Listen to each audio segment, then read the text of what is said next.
کشمیری مولانا زمانہ بلندر صلوات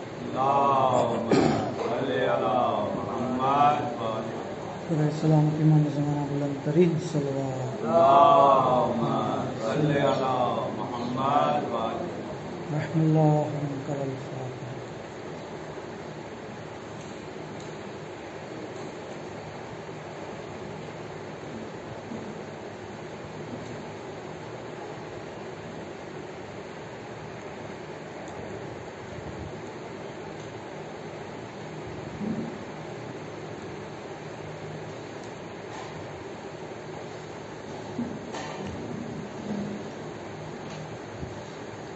لا حول ولا قوة إلا بالله العلي العظيم.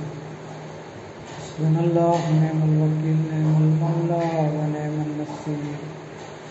أعوذ بالله من الشيطان الرجيم. بسم الله الرحمن الرحيم. الحمد لله رب العالمين والصلاة والسلام على أشرف الأنبياء والمرسلين سيدنا ونبينا حبیب الہ العالمین بالقاسم محمد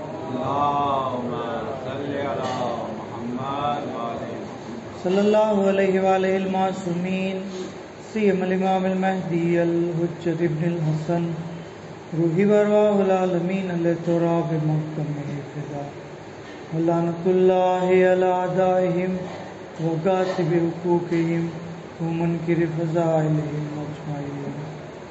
اما بعد قال اللہ تبارک و تعالی فی القرآن الکریم بسم اللہ الرحمن الرحیم لا يحب اللہ الجہر بالسوء من القول الا من ظلم. ور محمد وآل محمد صلی اللہ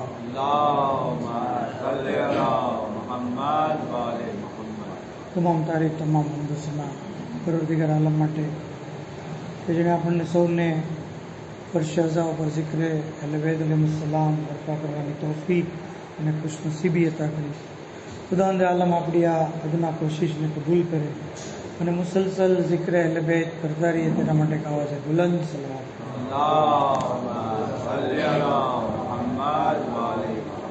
ખરેખર આજની જે મુનાસિબત છે એટલે કે 8મી શવ્વાલ કે જેને આપણે યૌમ ગમ તરીકે યાદ કરીએ છીએ. આ દિવસે એવું શું થયું હતું કે આજે આપણે ગમનો દિવસ મનાવીએ છીએ અને જે થઈ ગયું એ થઈ ગયું, હવે એને યાદ કરીને શું ફાયદો. આવા મુખ્તલિફ જે છે એ એતરાઝાત અને એના જવાબાત એના બારામાં ઇન્શાલ્લાહ આપણે જોઈશું. સૌથી પહેલું એ કે આજનો દિવસ યૌમ ગમ છે. ગમનો દિવસ એનું કારણ એ છે કે જન્નતુલ બકીની અંદર જે માસૂમીન અલૈહિસ્સલામની કબરો ઉપર ગુંબદ બનેલા હતા, રોઝા બનેલા હતા, ઝરી મુબારક હતી. બલકે એમ કહીએ તો ખોટું નથી કે જેવી રીતે આજે દીગર ઇમામોના રોઝા છે, જેવી રીતે કાઝમાઈનમાં, જેવી રીતે જે છે એ કરબલાની અંદર, એવા જ આલિશાન રોઝા અને ગુંબદ જે છે એ જન્નતુલ બકી મદીને મુનવ્વરાની અંદર હતા. તો આ ગુંબદો, આ રોઝાઓ, આ ઝરીઓને ઝાલિમોએ જે છે એ તોડી નાખ્યા, કબરોને મિસ્માર કરી દીધી. આ એ યૌમ ગમનો દિવસ હતો. એટલે આપણા જે છે એ મહાન મુજ્તહિદ જે હમણાં જ રિસેન્ટ મરહૂમ થઈ ગયા, આયતુલ્લાહ લુત્ફુલ્લાહ સાફી ગુલપૈગાની, કે જેમની ફઝીલત માટે એટલું કાફી છે કે એમણે મુંતખબુલ અસર નામની કિતાબ લખી કે જેની અંદર ઇમામ અલૈહિસ્સલામના બારામાં 10,000 કરતાં વધારે હદીસો. આજે જે ઇમામની ઇમામતમાં આપણે માનીએ છીએ અને ગેર લોકો એમ કહે છે કે એની વિલાદત નથી થઈ, હજી ઇમામ આવ્યા નથી, આવશે, એમના વજૂદ ઉપર 10,000 હદીસો મુંતખબુલ અસર કિતાબમાં લુત્ફુલ્લાહ સાફી ગુલપૈગાની સાહેબે બયાન કર્યું. આ આલિમે દીન મહાન મુજ્તહિદે એલાન કર્યું કે હું તમામ મુસલમાનોને કહું છું, ભલામણ કરું છું અને શિયાઓને ખાસ કહું છું કે 8મી શવ્વાલના દિવસે ગમનો દિવસ તરીકે મનાવે, એ દિવસે કાળો લિબાસ પહેરે, એ દિવસે જે છે માતમ કરે, ગમ મનાવે, મજલિસ બરપા કરે, અને જે લોકોએ આ બુરું કામ કર્યું છે એની મજમ્મત કરે, એના બારામાં જે છે એ પૂરું ભલું કહે. તો આ આયતુલ્લાહનો જે છે એ મેસેજ છે. એટલે આપણે યૌમે ગમ તરીકે આને મનાવીએ છીએ. બીજું એ કે કુરાન કરીમની રૂહથી આપણી ઉપર જે કાંઈ જુલ્મ થયો હોય એને આપણે જે જાહેર કરી શકીએ છીએ, એનો વિરોધ કરી શકીએ છીએ. ઘણા એમ કેવા વિરોધ કરીને ફાયદો શું? બોયકોટ કે પ્રોટેસ્ટ કે એહતજાજ કરીએ તો ફાયદો શું? નહીં. એક તો આપણો હક છે, દરેક મઝલૂમનો હક છે કે ઝાલિમની વિરુદ્ધ એના જુલ્મની દાસ્તાન જે લોકોને બયાન કરે. કુરાન કરીમ સૂરા નિસાની અંદર ખુદાવંદ આલમ ઇરશાદ ફરમાવે છે કે લા યુહિબ્બુલ્લાહુલ જહર બિસ્સૂએ મિનલ કૌલ. અલ્લાહ જે છે એ કોઈના બારામાં બુરું બોલે એ પસંદ નથી કરતો. ઇલ્લા મન ઝોલેમાં, સિવાય કે એની ઉપર જે છે એ જુલ્મ કરવામાં આવે. તો આપણે જે છે એ આલે સઉદના બારામાં બુરું બોલીએ તો આપણો હક છે. આમાં કોઈ ઇખ્તિલાફ પેદા કરવાની કે ફિતના ફસાદ ફેલાવવાની વાત નથી, બલકે કુરાન કરીમે આપણને જે છે આ હક આપ્યો. તો જન્નતુલ બકી કે જેની અઝમત અગર આપણે જાણીએ તો ખબર પડશે. દરેક માસુમીનની કબ્ર જન્નતનો ટુકડો છે. ઇન્શાલ્લાહ આગળ એક રિવાયત આવે છે જેમાં હું બયાન કરું. એ પહેલાં આપણે જોઈએ કે જન્નતુલ બકીમાં કબ્ર કોની કોની છે, કોની કોની કબ્ર આપણને ખબર છે. આની અંદર બિનતે રસૂલની કબ્ર છે. આ જન્નતુલ બકીની અંદર બીજા ઇમામ, ત્રીજા ઇમામ, ચોથા ઇમામ અને બીજા, ચોથા, પાંચમા અને છઠ્ઠા ઇમામની કબ્ર છે.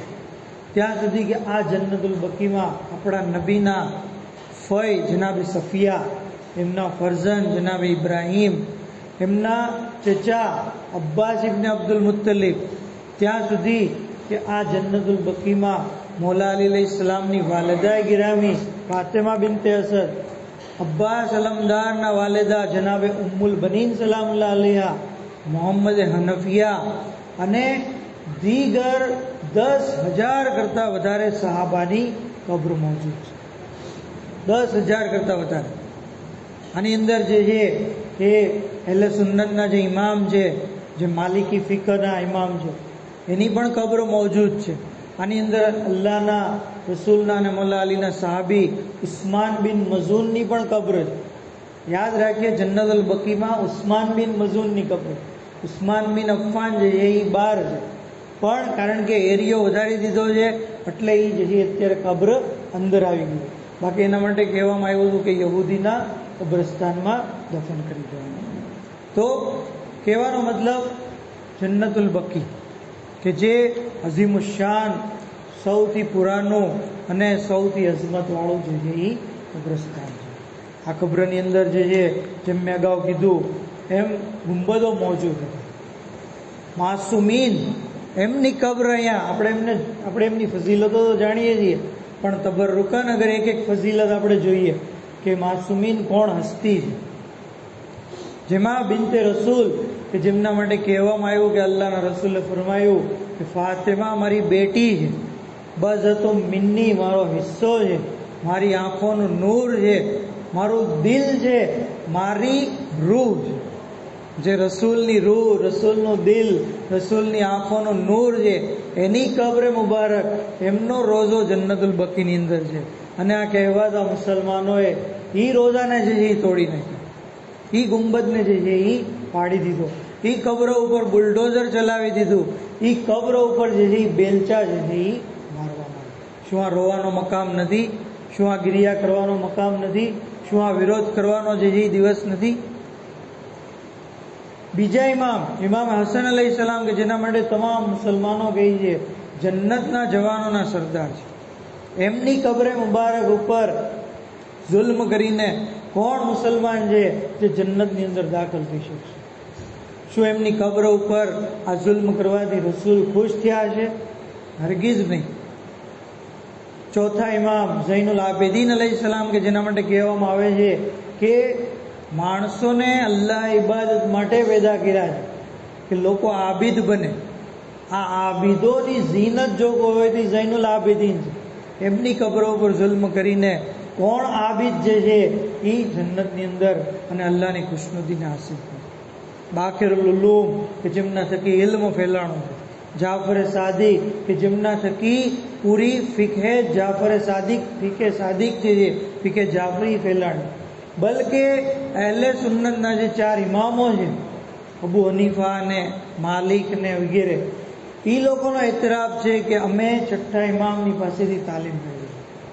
તો શાગીર્દો ઇમામ પાસેથી તાલીમ મેળવીને ઇમામ બની ગયા અને એમના જ માનવાવાળા એમના ઉસ્તાદની ઉપર જે છે આ જુલ્મ કરી ગયા.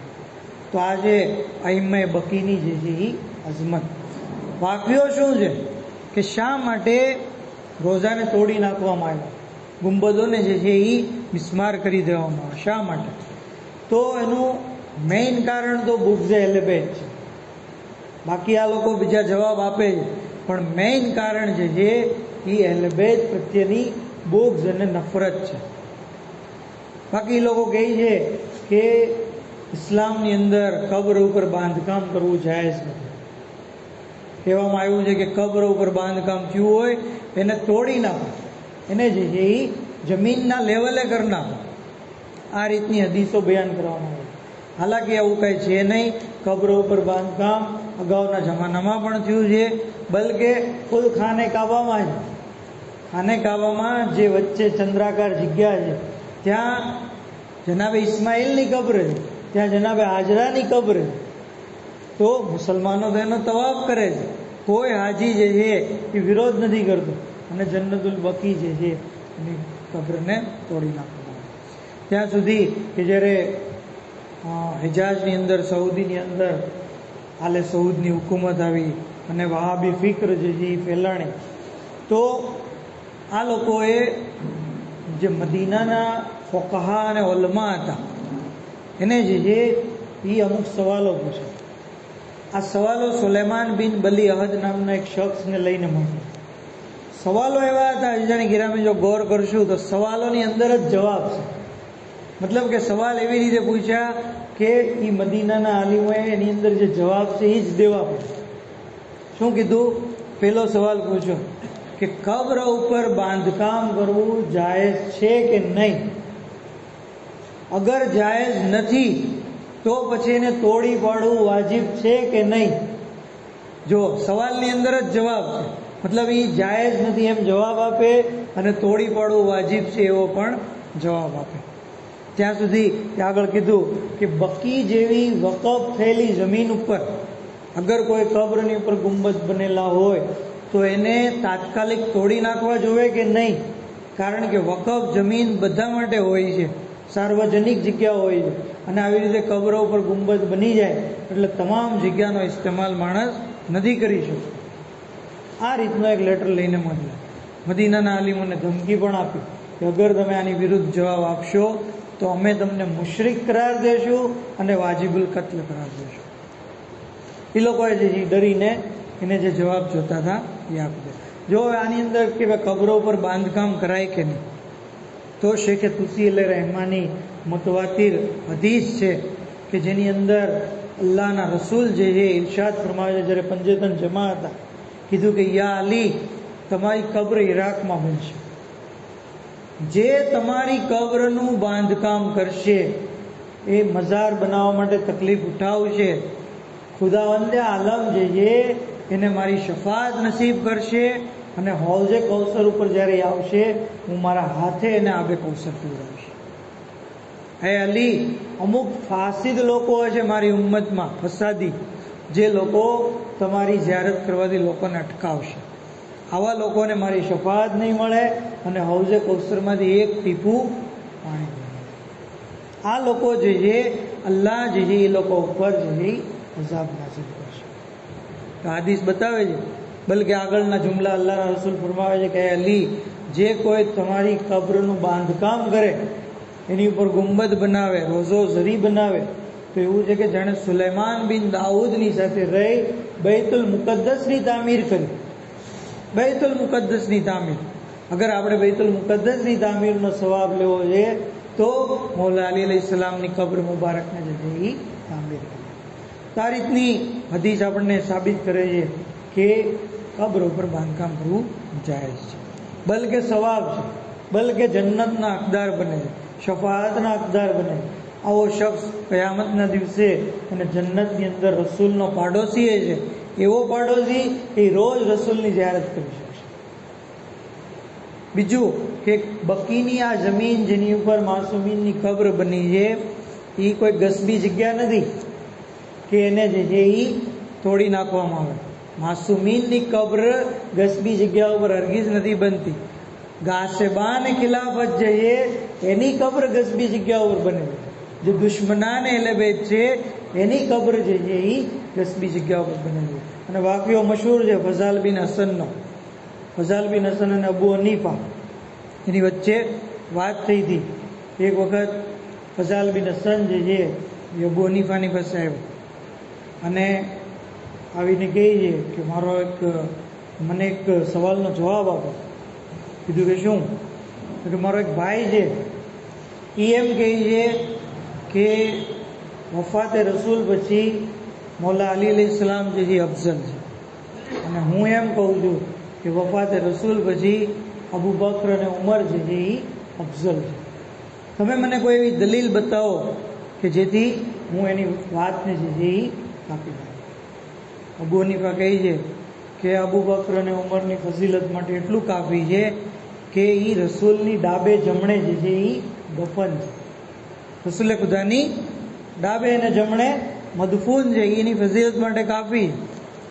ફઝાલ બિન હસન કહે છે કે મેં મારા ભાઈને એ જ કીધું કે આ બંનેની ફઝીલત માટે એટલું કાફી છે કે એ ડાબે જમણે છે.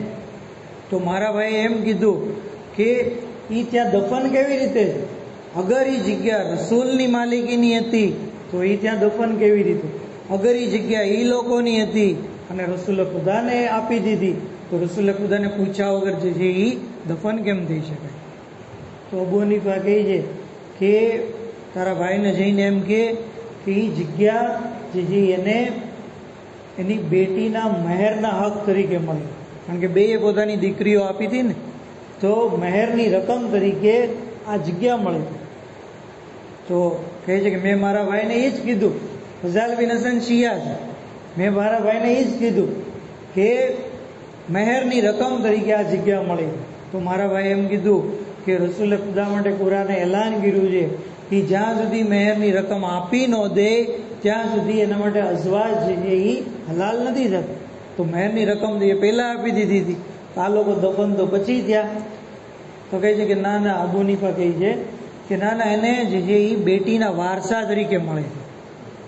કારણ કે એની જે વાઇફ હતી, વાઇફનો હિસ્સો હોય ને, તો આ વાઇફનો હિસ્સો એને મળ્યો અને એ પોતાના બાપાને જે છે એ વારસા તરીકે આપી દીધું. તો ફઝાલ કહે છે કે મેં મારા ભાઈને એ જ કીધું કે એને એ ઝૌજાએ રસૂલ હતી એટલે એને હિસ્સો મળ્યો હતો વારસાનો, અને એ લોકો એના પિતાને આપી દીધું. તો મારા ભાઈએ એમ કીધું કે રસૂલ ખુદા વફાત વખતે 9 પત્નીઓ છોડી ગયા. પત્નીનો વારસામાં 8મો હિસ્સો છે.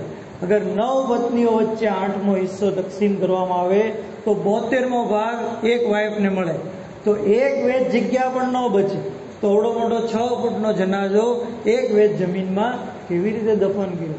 અને તમે જ લોકો કહો છો કે રસૂલ કઈ વારસો છોડીને નથી જતા. અગર બેટી વારસો લેવા આવે છે તો એમ કહે છે કે રસૂલનો કોઈ વારસો નથી હોતો, ઝૌજાના માટે જે છે એ વારસો મળે. તો કહેવાનો મતલબ, ગસબી જગ્યા ઉપર ઇમામ દફન નથી થતા, બલકે ગાસિબાને ખિલાફત કરતા. પર મોહમ્મદ આલે મોહમ્મદ સલ્લલ્લાહુ અલૈહિ વસલ્લમ. તો આજે અઈમ્માએ માસૂમીન અલૈહિસ્સલામની કબ્રોની અઝમત ત્યાં સુધી કે જ્યારે આ લોકો ફતવો જુએ છે તો બુલડોઝર લઈને આગળ વધ્યા અને કબ્રોને જે છે એ તોડી નાખી. રોઝા જે છે એ તોડી નાખ્યા. જમીન કે જે માસુમીન અલૈહિસ્સલામની કબ્ર ત્યાં બનેલી હતી એ જમીનને જે છે એ શિકસ્તા કરી દેવાની. ત્યાં સુધી કે તારીખ ગવાહ છે કે આ વહાબી લોકોએ એટલો બધો જુલ્મ કર્યો કે મદીનાની અંદર મુસલમાનોની કત્લેઆમ થઈ ગઈ. જે લોકોએ એ વખતે વિરોધ, મદીનામાં શિયા હતા, મુસલમાનો હતા, એ લોકોએ જે વિરોધ કર્યો તો કત્લેઆમ થઈ ગઈ. ત્યાં સુધી કે આ વહાબી લોકો એટલા બધા સંગદિલ હતા. એક મોરિક લખે છે કે એક માની આગોશમાં એક દૂધ પીતું બચ્ચું હતું, પણ આ ઝાલિમોએ એ દૂધ પીતા બચ્ચાના ગરદન ઉપર પણ તલવાર ચલાવી અને એના સરોતનની અંદર જે છે એ જુદાઈ કરી. મદીનાની બજારોની અંદર કુરાન અને મઝહબી કિતાબો જે છે એ ફેંકાઈ ગઈ હતી, લોકોના પગોની નીચે જે છે એ આવી રહી હતી. ત્યાં સુધી કે આ યૌમે ગમ આજે એને 99 વર્ષ પૂરા થઈ ગયા. 99 વર્ષ ખરેખર જે છે એ રોવાનો મકામ છે, ગિરિયાનો મકામ છે, આઝાદારી કરવાનો જે છે એ દિવસ છે. બકી કો કર દિયા મિસ્માર, આજ હી કે દિન હુએ રસૂલ અઝાદાર, આજ હી કે દિન. આ આઝાદારો આજે પણ આ જુલ્મનો સિલસિલો જે છે જારી છે. બુગ્ઝ અહેલે બેતની અંદર શિયાઓ પર જુલ્મ જે છે થઈ રહ્યા છે. ત્યાં સુધી કે મદીનાની અંદર આજે દરેક જગ્યાએ જે છે રોશની જોવા મળે છે. કોઈ એવી ગલી નથી, કોઈ એવી બાજાર નથી કે જ્યાં રોશની ન હોય. બલકે ત્યાં સુધી કહેવામાં આવે છે કે અગર 100 આપણી ખોવાઈ જાય તો મદીનાના શહેરની અંદર, ગલીની અંદર આપણને આ 100 જેવી મળી જશે. અગર તારીકી અને અંધારું છે તો ફક્ત એક જગ્યાએ, અને એ છે બિનતે રસૂલની કબ્ર ઉપર, એ છે રસૂલના ફરજંદો અને જાનશીનોની કબ્ર ઉપર. આ આઝાદારો મદીનામાં બપોરની ગરમી ખૂબ જ સખત હોય છે. મસ્જિદ નબવીમાં તો એસી લગાવી દીધા, શહેરમાં તો છત્રીઓ લગાવી દીધી. અગર કોઈ જગ્યા હોય કે જે ગરમીની શિદ્દતમાં બળી રહી હોય તો એક જ જગ્યા છે, એ માસુમાની કબ્ર મુબારક છે. ધૂપની શિદ્દતથી આજે પણ આ કબ્ર ઉપર જે કોઈ સાયો કરવા વાળો નથી. આઝાદારો ઇમામે ઝમાના અલૈહિસ્સલામને પુરસો પેશ કરીએ કે જેમના દોરે ઇમામતમાં આ અઝીમ મુસીબત આવી. અરે મૌલાનો અજીબ ઇમ્તિહાન છે.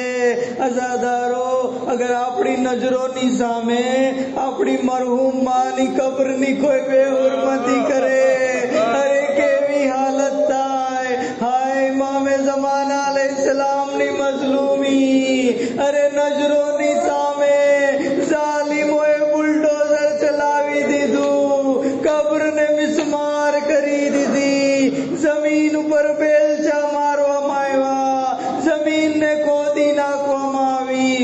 આઝાદારો કબ્ર ફાતિમાની બેહુરમતી. અરે મૌલાએ અજીબ સબ્ર કર્યું, ઝાલિમોએ કબ્ર સાથે આ સલુક કર્યો, એમાં કોઈ અજબ નથી. અરે પંજતનના જનાઝા ઉપર પણ કેવો જુલ્મ કરવામાં આવ્યો. અરે જેમના સદકામાં કાયનાત બની, એ પંજતનની સાથે કેવો સલુક કર્યો. તારીખમાં મળે છે કે નબીના જનાઝામાં ફક્ત 11 લોકો હતા, ફાતિમાના જનાઝામાં 4 લોકો, અરે અલીના જનાઝામાં 2 લોકો. અને ઉમ્મતે જ્યારે એતરાઝ કર્યો કે અહેલે બેત અમને બોલાવતા નથી, હસનના જનાઝામાં બોલાવ્યા તો તીરોનો વરસાદ કરી દીધો. અને પંજતનના 5મા અને આખરી હુસૈનનો જનાઝો, અરે કરબલાની ગરમ રેતી ઉપર બેગોરો કફન, અરે ઘોડા દોડાવી દીધા, લાશને પામાલ કરી દીધી. ચાહવા વાળી બહેન ફરિયાદ કરતા રહ્યા. અરે જ્યારે લાશ હુસૈન પાસે આવ્યા, બહેન ઓળખી ન શક્યા. અંત આખી, શું તમે જ મારા ભાઈ છો? અલા લઅનતુલ્લાહિ અલલ કૌમિઝ ઝાલિમીન વસિયાલમુલ લઝીન ઝલમુ અય્યમુન મુન્કલબીન મુન્કલબીન. انا للہ و انا الیہ راجعون۔ پروردگارا بحق محمد و آل محمد امام زمان علیہ السلام نے ظہور میں تعجیل فرماؤ، حضرت ناصر و خادم و معمر شمار فرماؤ۔ پروردگارا بحق محمد و آل محمد جنت البقی نے تعمیر مٹے اسباب فراہم فرماؤ۔ جنت البقی نے مسمار کرنے والا تمام ظالموں نے اوپر دردناک عذاب نازل کر اپنی اولادوں نے نیست و نابود فرمایا۔ پروردگارا بحق محمد و آل محمد امام زمان علیہ السلام نے ظہور میں تعجیل فرماؤ۔